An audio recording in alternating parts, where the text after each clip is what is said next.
Okay, check 1 2, check 1 2. And on today's Insight program here, this first Friday of the month of July, we are again with Marshfield Mayor Bob McManus. Good morning. Good morning. Here we are through the COVID June. Made it through June. And now on to the rest of the summer, whatever that may hold for us here. It's getting harder and harder to tell how this is all going to work out, but events, cities probably lost some revenue and some money from time to time, but trying to keep everybody safe, I guess.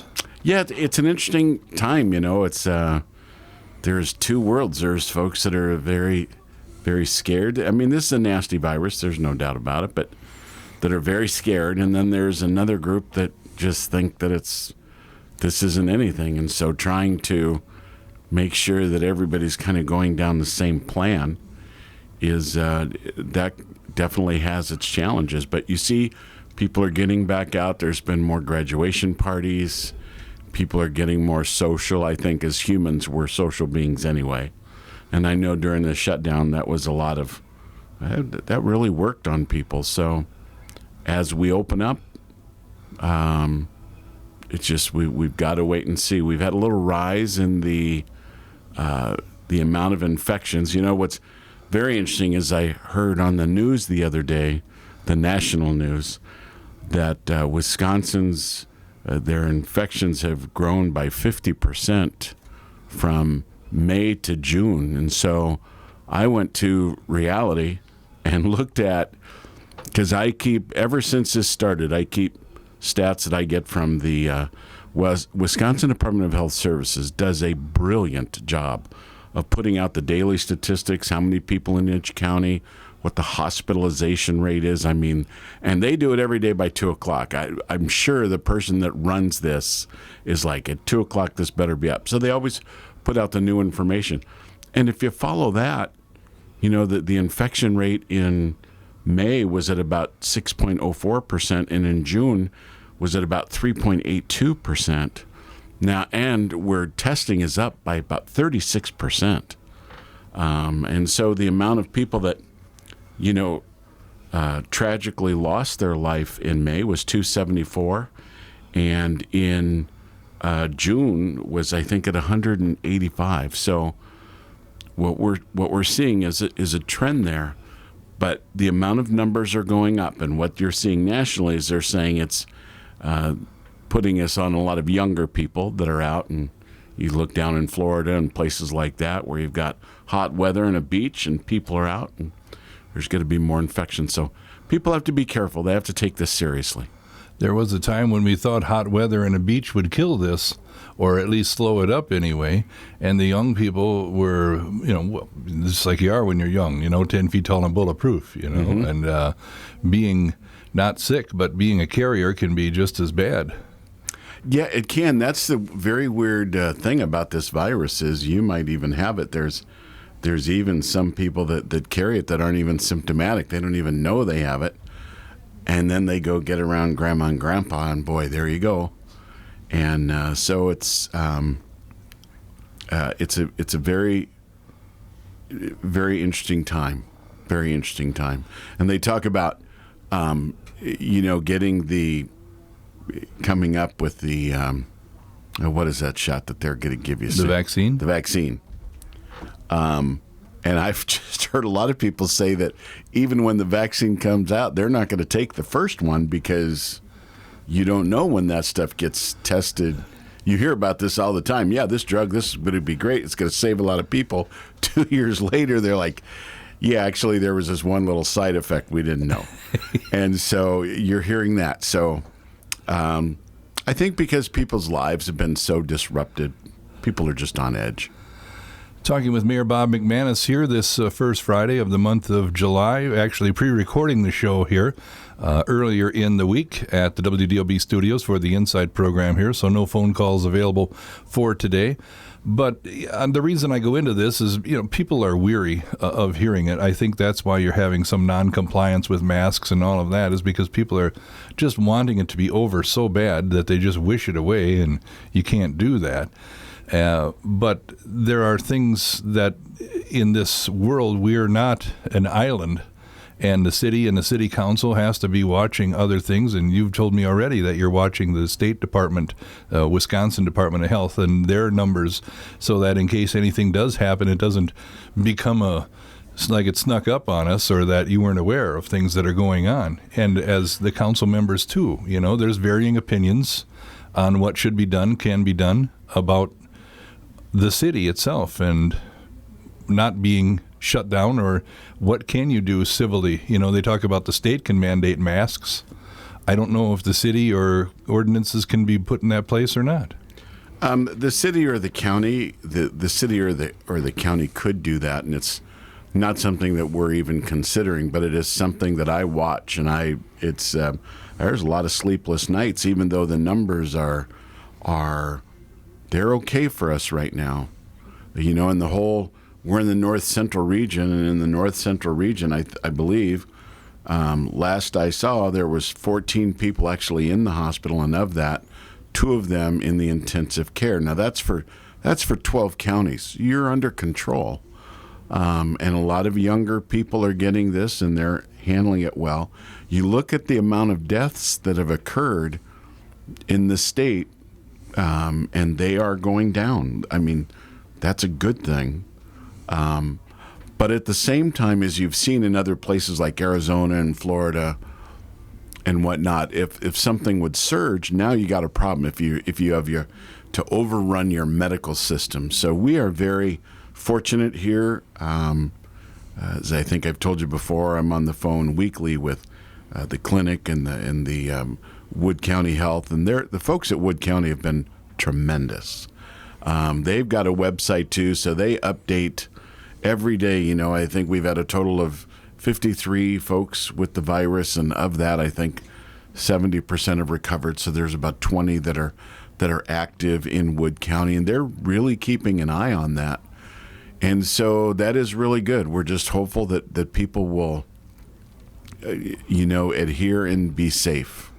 And this all ties in because, again, we're not an island, but also a lot of decisions are made as to what events will not be held in the summertime. And the city might, even though they're not the sponsor of the event, gets caught up in, we'll blame everybody and let the judge sort it out, as they used to say. Right. I mean, so they'd be on you saying, how could you let that happen? And I'm not the guy who, CVB may have it, or events may have it that are private events that are held on city property. For instance, the one thing that everybody is happy about is that the fireworks are going to be going on this coming weekend. Mm-hmm. And that part of it is going on. The rest of the events that are on city property are called off to be prudent, and also to avoid any kind of second guessing if anything were to happen. So the city is keeping an eye on what's going on their properties as well. Well, you absolutely have to. And, traditionally in the past for, as you said, the fireworks show, we've had bounce houses there and food trucks and all kinds of things. And there's none of that this year. We know that people are going to go out there on the area over there, the green spaces that are over there, and sit there and watch. And we're hoping that they will socially distance and, not get real close to each other, and then enjoy the fireworks show. Very thankful that Festival is going to put it on. And you just can't take everything away from people, so you have to be prudent. And you bring up a very good thing. There are people that are very upset because certain things have been canceled, and just canceled, not even postponed, but canceled. There's a group of people that will go say, why are our rights are being infringed on, and why don't they just open it up? And then when something is going on, you might have the same people saying, why are they doing that? Aren't they aware of the virus? So it's kind of like you're in a catch-22. You're really in a catch-22. You just have to do what you believe is in the best interest of all the citizens, and really go from there.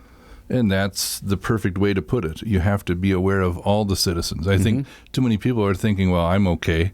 I don't see any bodies yet. We're not in a situation where we need to do anything yet. And it's like, okay, you might want to build a flood wall here.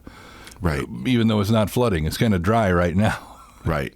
So you got to take care of everybody here. And there's, who knows what litigation may evidently come out of this at some point in time. I'm sure there's this being bantered about in the law schools right now as to what could and couldn't be done and charged for who and what and all that other that goes on in this country.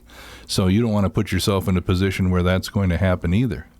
No, you definitely don't want that. The other thing is, we've really gone to in this country a Team A versus Team B. And when you are in a leadership position, you really have to drop those and you have to go to there's what's right for the people and listen to both sides, but then go by, it's very interesting because I'm a numbers person. I always go, the numbers are where I feel like I can get some facts. And when I hear some things reported on the national news just about the state of Wisconsin, and I see how blatantly wrong they are, they're not even on the same planet. That's very frustrating because the average person out there, as I sit there and I look at, okay, this person says this study says this study says this, at some point you do get information fatigue, if you will, and go, I'm not taking anything seriously. So when you are in a leadership position, you really have to put all that stuff aside and go by the facts and make decisions along those lines. And not everybody is going to like what you do, but you have to make a decision. It's much like being the mayor right now is much like being a referee, because when a referee makes a call, one team loves the call. It was the best thing. Boy, what a great ref. The other person thinks that the ref is horrible. And then you run the next play and it swaps. But in this, where you're dealing with people's lives, and not only people's lives, but people's rights, I believe that people in general are smart, and they're going to know if I am, if I'm elderly and I've got an immune system issue, or I get sick easy, or maybe a lung issue, I'm not going out. I'm just not going out. And when I do go out, I'll probably wear a mask, or maybe I'll get my neighbors or kids to go get my groceries. I'm going to make those decisions, and they should be respected for making those decisions. The other people that want to go out, if they're being responsible when they go out and care about grandma and grandpa and wash your... Isn't it amazing, Jeff, that what we're being taught now is what we were taught in second grade? Wash your hands. If you sneeze or cough, cover your mouth. Those aren't new, but it's being over and over again. So you just have to be safe. Well, you bring up an interesting point, and that is, as a civil servant, I don't know how else to put it. I don't want to say politician, but as you were elected to serve everyone, and yet not everybody's getting their facts from the same drawer. And that's hard because it's like law enforcement. You're the guy who's got a say. And who's the decider? Well, I am. Well, somebody's not going to like the decision then. Right. And there's not a whole lot you can do about that in today's society. Talking with Mayor Bob McManus here on this first Friday of the month of July. It is already. I had to think about that for a second. They go by here without any events and benchmarks in your life to hang it on. It's like, okay, it's what now? We're in July. We're pre-recording this here earlier in the week, coming to you on Marshfield Media Access on Channel 989 on your Spectrum Digital tier. The mayor comes in once a month and allows himself to be interviewed here, and also to help maybe get the official word out on some things, whether it be the fireworks, or whether it be fireworks in the council or things like that. The biggest, I guess, the last week's presser, I heard most talk about the pool. That's very exciting. And what's going to happen there now? Are bids out, bids coming in, or where are we in the process here? Bids are out, and they will be coming in. I believe that they will be being opened up on the 7th, on July 7th. So right now they're out and they're they're coming in. So it's going to be very, very interesting to see. We've waited a long time for this. We did, as you know, we did meet the public did meet the $3 million goal. There is a groundbreaking that will be next week on July 8th at HEFCO Pool, and at that time we will the major donor will be there, and we'll be unveiling the new name, and that's very exciting. So it's very, very exciting. You know what was nice about this is it was something to look forward to and be positive about over the last months when there just wasn't a lot. So we're very, very excited about this. A lot of people worked on the pool committee. This has been in the makes for 20 years. And but a lot of people that were on the fundraising committee worked very, very hard, worked very diligent. And you just can't say enough about the gracious donors that donated. I mean, all the way down from there was one of the people on the committee was out at a garage sale, and he was talking about the pool, and there's a guy that comes up and he says, I haven't donated to the pool yet, but I really want to. If I give you some money, can you get it to the pool? And he said, yeah, this was out at a garage sale. And the guy took out, it was $4 and some change, and said, will you get this to the committee? And it's $4, but you just got to think, here's a person that just, here's some money. You take that all the way up to a very, very large donation and everything in between. This project, the fundraising aspect alone was a 16 to 18 month project. And we went over the goal of $3 million just under a year. And that just shows you how people are just behind the project. What's very interesting is we raised more money inside COVID than before. So I don't know what that tells you.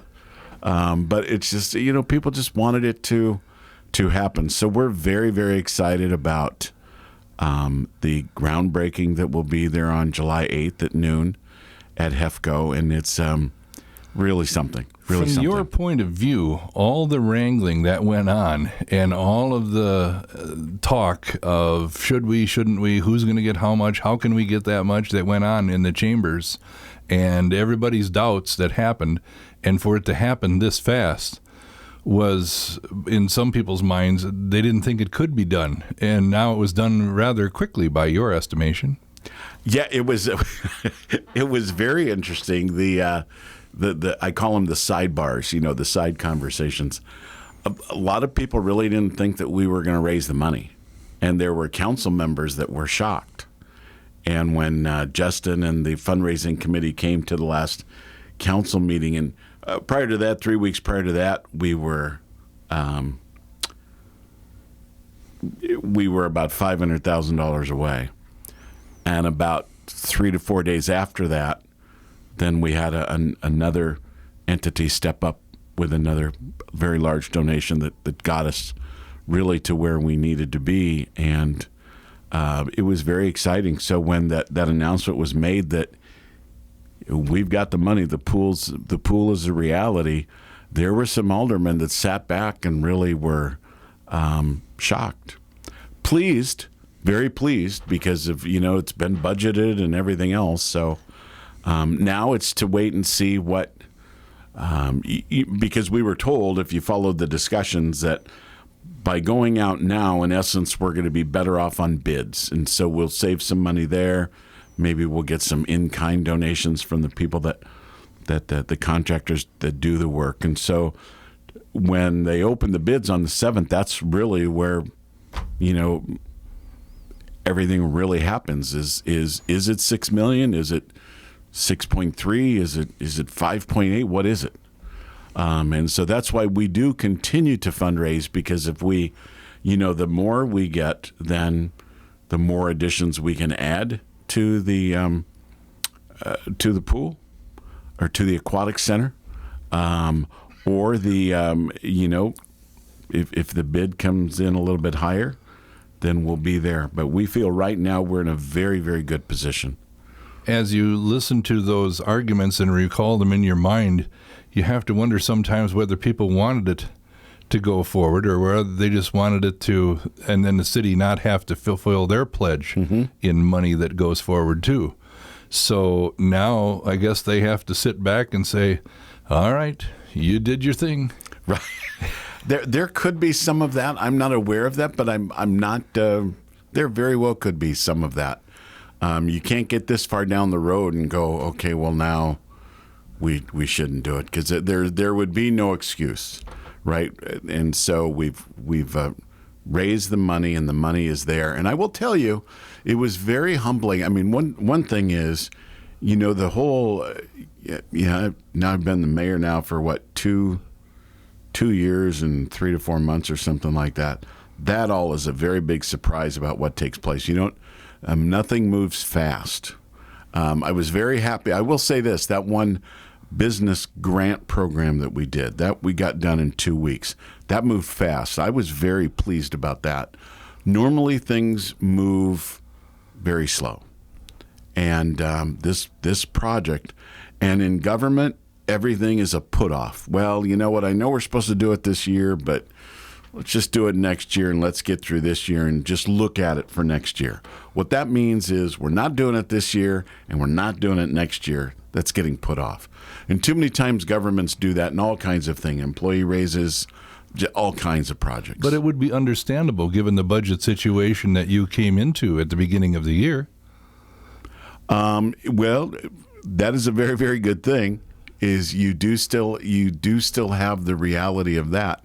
And if you didn't have a good plan for that and put the right things in place, then that really could have been taken away.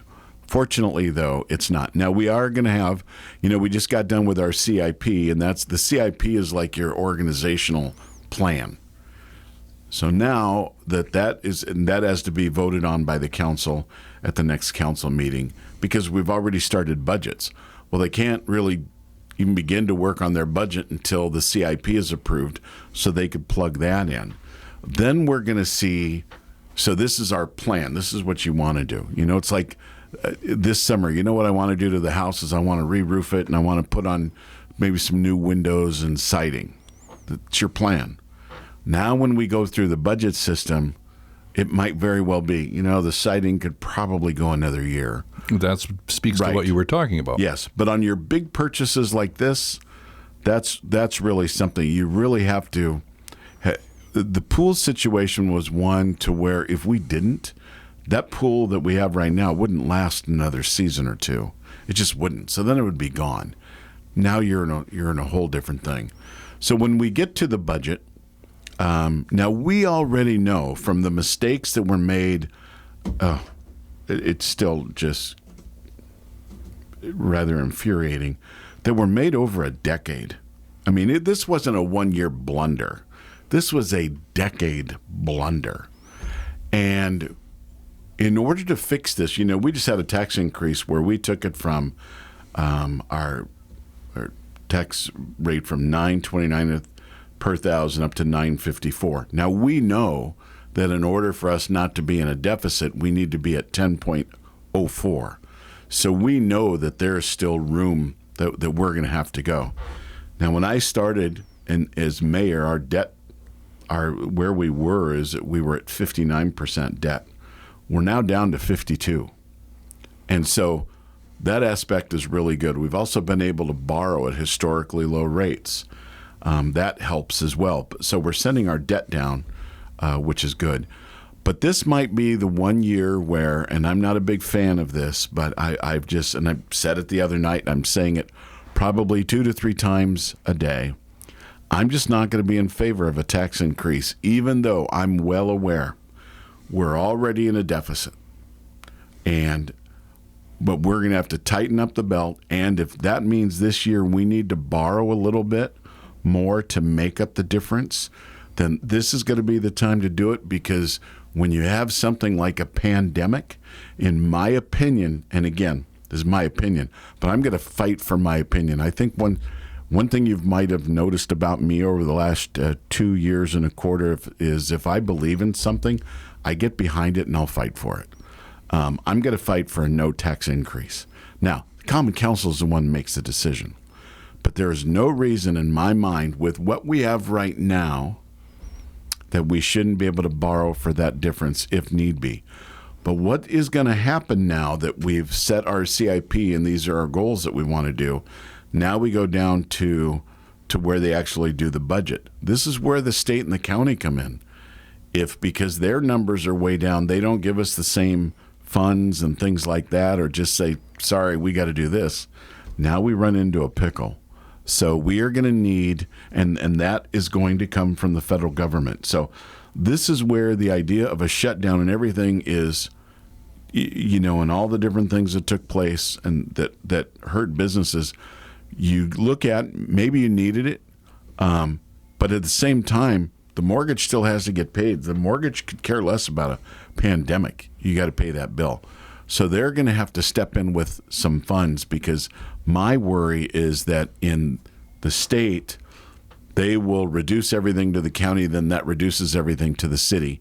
And then what happens then is the taxpayer has to bail out, if you would, the government again. My opinion is that's wrong.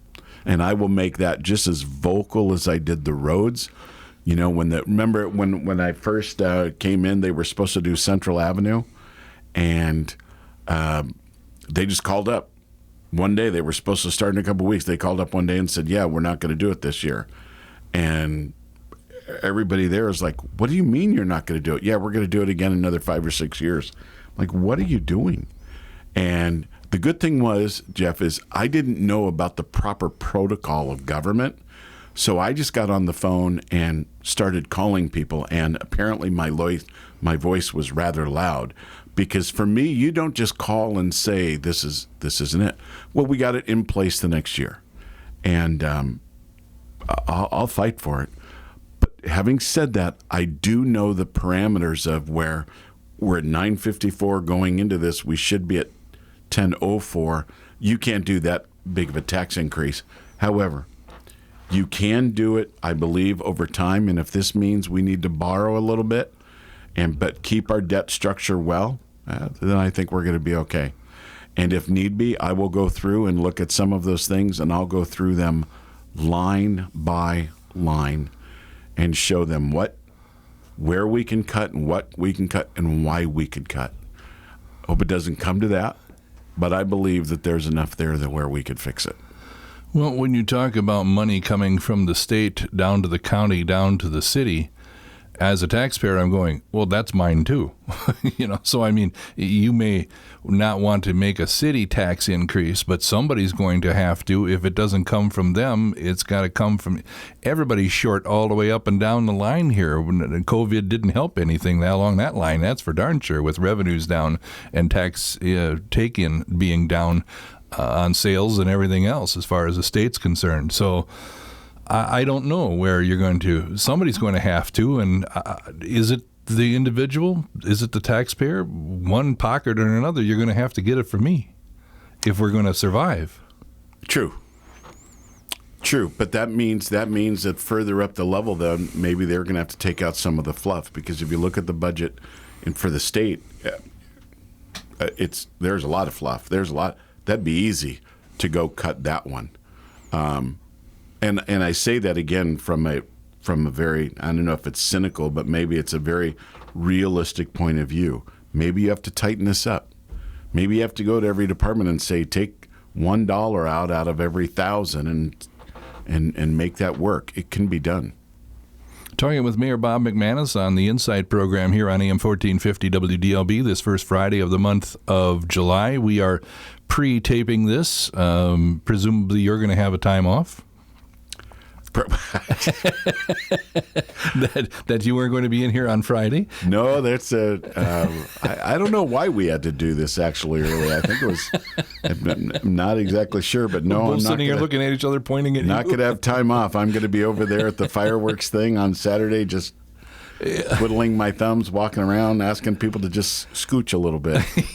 Spread Not out. that they, that enjoy your time with your family and stuff like that, but it's going to be nerve-wracking. Like, I really hope people go and they enjoy the fireworks or watch it from their homes and have their barbecues, and nobody gets the virus. That's really, that would really be a good thing. It takes a lot of responsibility to do that. You know, what's interesting right now is you look at people want to blame. This is the part I don't understand. People want to blame the government for all the people that are going out in Florida and Arizona, and they're making their personal decision to go get in these big groups. The government didn't cause that. So it's just, I don't know. We got to fix this. It's hard for law enforcement. I tell that because I have the sheriff and the PD chief on here as well. And the fireworks is another one of those things that the cities are having, I guess, an extreme problem from what I'm reading, that because a lot of them are canceled, people are going out and the fireworks store is doing land office business here because everybody's buying their own. And that means that there's neighborhood dogs and people with PTSD and kids and, you know, they're just out shooting them off wherever they want to without any kind of permit. And you can't get, from what I understand, a permit in the city. You can't get a permit to say, I'm going to go out to the fairgrounds at the public land here and shoot these off by the dog park. Right. You can't do that. You have to, if it's on your private land outside of the city, then the township is who you see, the town board, and ask them if they would allow for such a thing to happen. But just to go out and buy them and let them fly, and then you're gone by the time the police department or sheriff's department gets there. So everybody's scattered by then. And they're in the unenviable position of having to try to do what to whom. Right. Yeah, it's a very interesting, we're in a very, very interesting time. You bring up the police, and I would, these are very trying times for them. And I believe that our Marshfield Police Department has done a phenomenal job. Chief Rick Gramza and Zeps, the assistant chief, they've done a phenomenal job of leadership. Sean Becker at the county, I believe, has done a great job. It's hard to be a police officer right now because people are just being rude to them at hello. Now, fortunately, we don't have much of that here in Marshfield, but you can imagine how difficult it must be to be, whether you're a police officer or sheriff, whatever, to go put your gear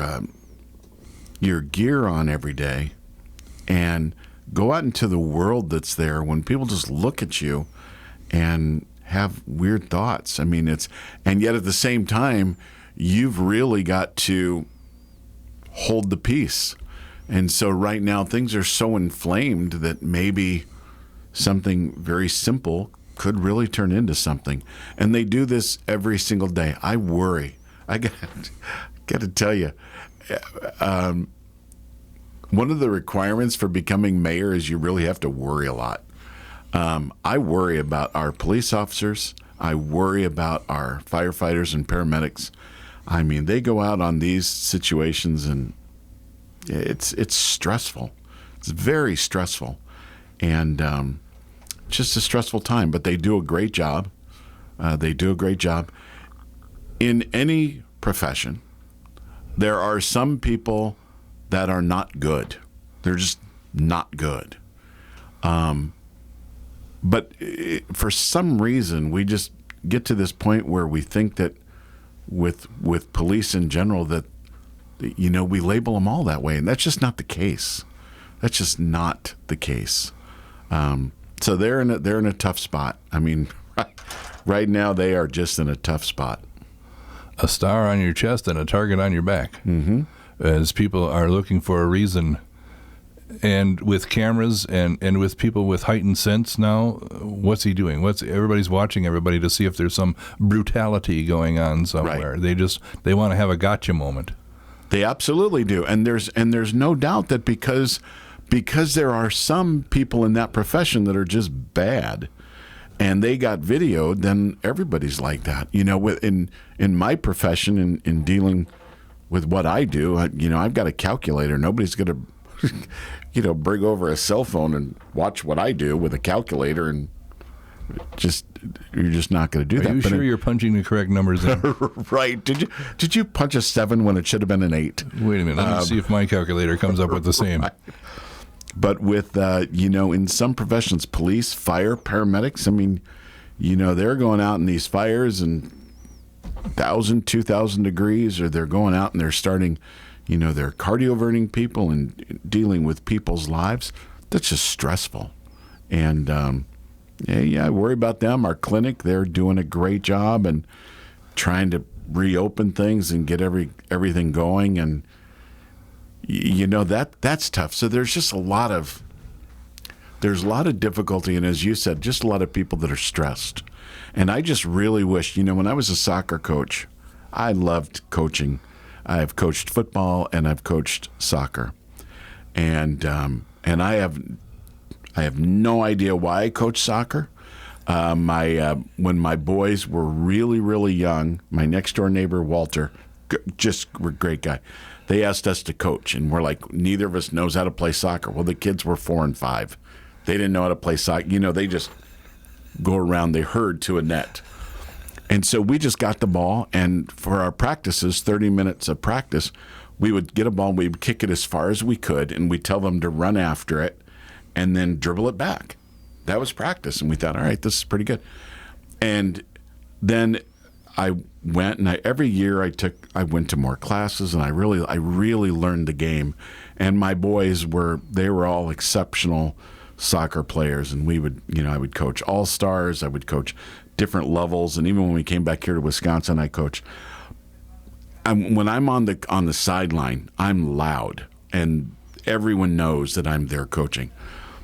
The whole thing that I did, Jeff, is I would catch the kids doing things right, and I would yell at them, like, "Oh my gosh, that's the best." Shot that you ever took, great, good for you. And so it sounded like I'm yelling at this kid. Well, what I found was all the kids they wanted their time. So what many people on the other side of the sideline would say, what's that coach doing yelling so much? For them, they needed that recognition. I will tell you this, and I carry that into my private life. I do everything I can to catch people doing things right. And I wish, as a society, we would do that. Whereas instead of, if you go on social media right now, on some of these Facebook posts, they're just nauseating how people talk to each other.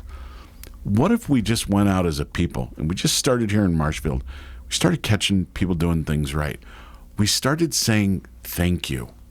When you go to Quick Trip, I go to Quick Trip in the morning and before work, and I always walk in. If somebody's coming over, I'll hold the door open for them. It is amazing. They'll just look at you like, when did holding a door open for somebody become so novel? What if we all did that and just catch each other doing something right? You're not even asking for a big behavioral change. That's what I call manners and courtesy.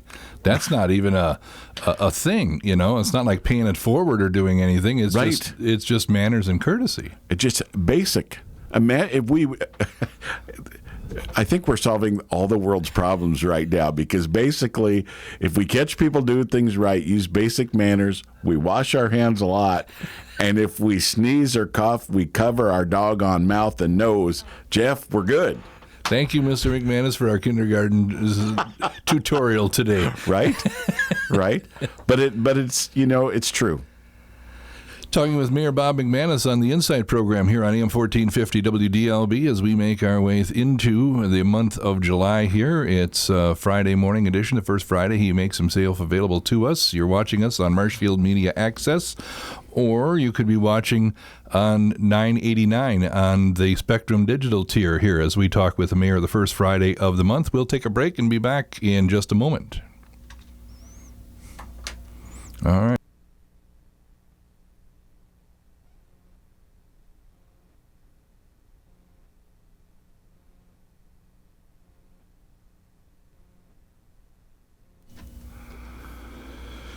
Back here on the Insight program on AM 1450 WDLB, I'm Jeff Cannon with you on this first Friday of the month of July, and we're talking with Mayor Bob McManus as he avails himself to us here on this first Friday of the month to talk about business of the city. And we wind off wind up going off a lot more on that's my fault. I wind up on philosophy here and taking how to look at things, or I'm interested in how you look at things, because as a city leader and as somebody who's elected, how do we know about how the council makes their decisions? And there is no boilerplate. Everybody's different. That's why they're elected, to do, supposedly what their constituents or their area, their aldermanic area would like them to do. But even then, sometimes until you're in that position, I've come to find, being on a board, is that not everybody knows the story. It's like being on a jury. I only hear what they told me. I didn't get a chance to be privy to all the other information that was going on in the media and all the other high-profile things that have been happening. So sometimes you get pigeonholed or blamed for things. Well, why did you? Well, I didn't know that until we got out of, But when you're in, you have to do it with the information that you have in front of you, as opposed to what everybody else thinks from time to time, and that's hard. Oh, it's very hard, and that's why, as the for the alderman, there's 10 aldermen and there's 10 votes, and they all get if our council meetings are the second and fourth Tuesdays of the month, and the Friday before we all get a packet of everything that we're going over on the agenda. And for me, it's always Sunday night. Sunday night, I'm going to read through everything, and that way, if there's a place that if we're going to be going over something, I need to drive by it and take a look, so that when we go to talk about that, I know where it's at, what it looks like, and things like that. But all 10 aldermen are very, very different. Some are ideological, some are philosophical, some are way to the left, some are way to the right, and all of those factors go into the final decision that they choose to make. And so as mayor, you're there to facilitate that conversation and really to make it go on. But it has a lot to do with really what their mindset is at that time. Are they in a good mood that day, or are they just ready for a fight, if you will? But I will tell you this. I cannot tell you how important it is for people to come and give input, because when there's a room full of people there all saying, hey, you're going to be talking about item number 9 today on your agenda, and just so you know, I hate it. And there's 10 of them that all say the same thing. That does influence the decision, because they might hate it for a certain reason that you never would have known. We recently had something in Planning Commission where that's exactly what took place. That had local residents not come and voice their opinion, the commission wouldn't have known and probably would have approved it, because everything that was being asked for was by code. There were no issues there. The staff report was like, yeah, this makes sense. But when the neighbors came on where this was going to be and started to give input on why it wasn't good due to traffic and things like this, they completely swayed it completely swayed the decision, because it was good practical information. Now, the council and the planning commission, we are not on Facebook during a meeting. We can't even have our cell phones there technically.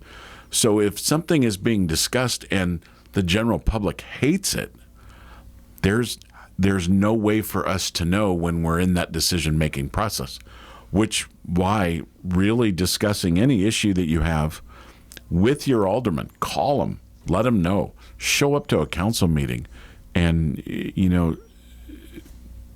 voice your opinion.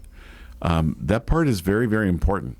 It's very interesting, the dynamics of a council meeting. Some you think are going to be, we're going to be out of here by 7, and you're leaving at 9:45.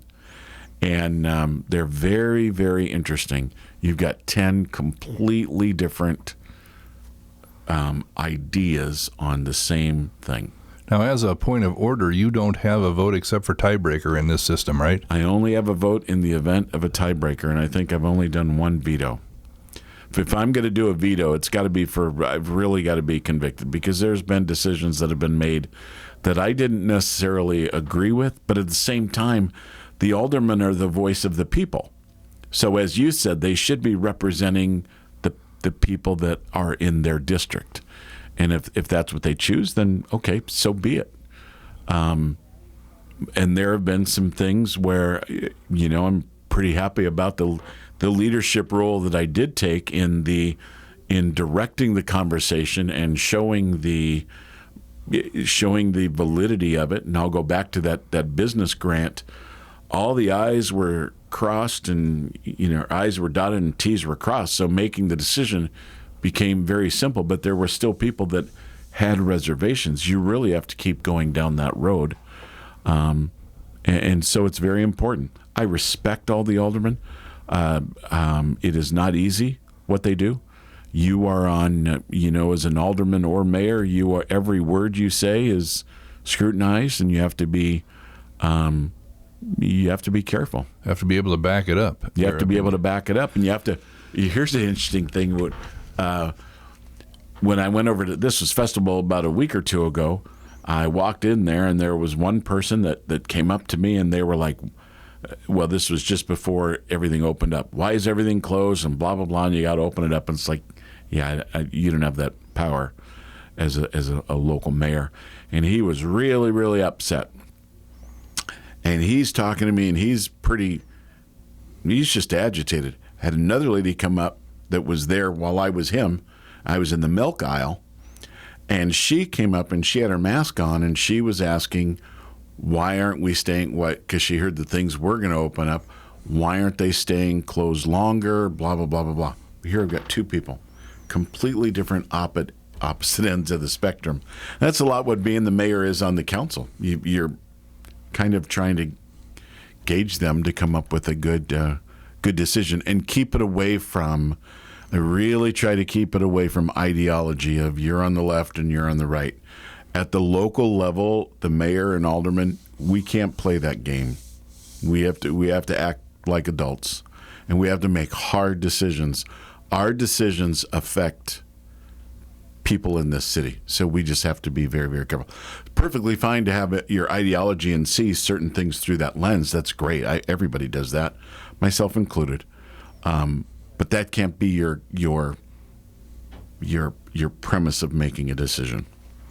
Do aldermen and the mayor have to, how would I say, a pledge or join a political party to show up on the ballot? No. You don't have D's and R's behind your name? No, this is why it's always interesting when you see in these bigger cities when they say Democratic mayor or Republican mayor, it's like that just muddies everything. Talking with Mayor Bob McManus on this first Friday of the month of July here on AM 1450 WDLB as we make our way through the summer of pandemic. I guess I'm tired of talking about that, but the good news is this weekend we will have fireworks in Marshfield. Usually we have fireworks in the council, but these are the real kind that we can all enjoy. Right. So we talked about the pool, and well, it will now be called the Aquatic Center. Mm-hmm. What is, or has anything been said about utilities next door? There was some talk about that land between the two and who was going to be. Has there been any more discussion as to whether or not utilities will move? Do they need more room, or were they talking about the possibility of having an expansion, and where would they go if they stayed there? Or that was the expansion is right now in effect. So they got enough of an approval.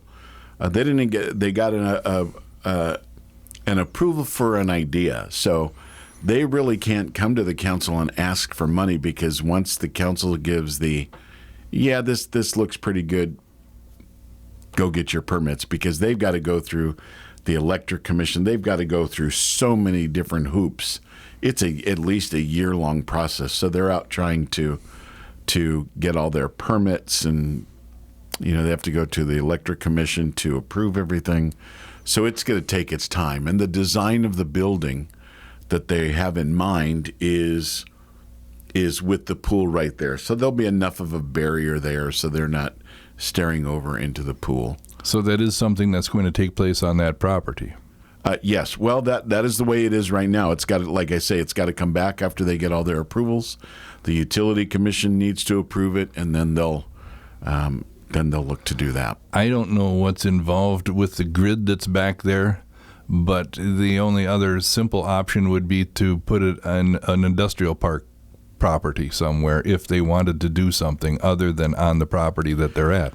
And what kind of construction that would require and wiring that would, because that grid out back, if that does anything, that old power plant was there, I don't know if it really does anything. They just take their power now. They don't really produce any. Well, they have so many, but they have a lot of power lines and whatnot there. So if they did try, because they were looking at other sites to go to, but what would happen is if they would take the grid where they wanted to go, because directly across the street is a huge vacant area that they could do if they wanted to have easy access and whatnot. To move those wires in their grid would cost as much as the new building is going to be. So now you're looking at twice the project. So it really, although they did look around at a lot of different places, nothing really panned out for them to where it looked like it would make sense to do, which is why they're staying there. But if you saw the video that they did, and you can go to Marshfield Utilities and you can look at the video, I mean, these people are just climbing all over each other, which is why they still haven't really opened up, is there's not an easy way in there to socially distance anything. It's not handicap accessible. There's just so many different things. And down in the, where all the folks are that deal with the electricity and all that stuff, they're just all on top of each other. They have part of their workroom in their break room. So it's not conducive to do anything. They really, really need it. And the one that they're going to have proposed, it's expensive. It's $19 million. It is expensive. It'll be paid for over time. Is that an entity unto itself, or do you as a council have control over it? It's an entity unto themselves. So this is what's interesting about our form of government. The Utility Commission basically controls what the utility does. They come to us, and that's we a state have to, utility commission. Yeah, what they do is so for instance, when we approve that they could borrow $19 million, that's not saying that the city's going to borrow $19 million. Utility's borrowing it, and they're run by there's a utility commission. Very similar to our police department and fire department. They are not run by the city council and the mayor like most cities are. It is run by the police and fire commission. And so anything to do with the police department or the fire department goes through the commission. And we are, I believe, Steve Barg, the city administrator, said we're one of either 7 or 8 cities within the entire state that have a commission. So anything to do with the police or the fire has to go through the commission. If there's going to be policy changes, if there's going to be personnel changes, all of that is run by the commission. Darn, I thought I could have you help fix my ticket. No. Well, I could tell you to go to a commissioner. But even they wouldn't do that. They'd send you right back to the police department. Yeah, that's where I started this process. Right.